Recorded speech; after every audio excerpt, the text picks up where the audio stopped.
ഇപ്പൊ തിയേറ്ററിലൊക്കെ ഇരുന്ന് ആ പാട്ട് കേൾക്കുമ്പോൾ കിട്ടുന്ന ഒരു ഫീൽ ഉണ്ട്. അത് പറയാൻ വാക്കുകൾ കൊണ്ട് പറയാൻ പറ്റാത്ത അത്രയും വലിയൊരു ഫീൽ. പൂമാനമേ ഒരു രാഗമേഘം താ, പൂമാനമേ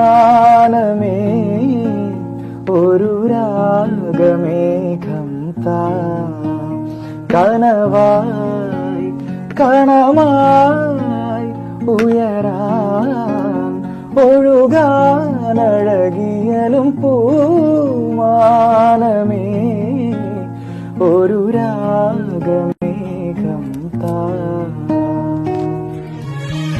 കരളിലെഴും ഒരു മൗനം കസവണിയും ലയമൗനം സ്വരങ്ങൾ ചാർത്തുമ്പോൾ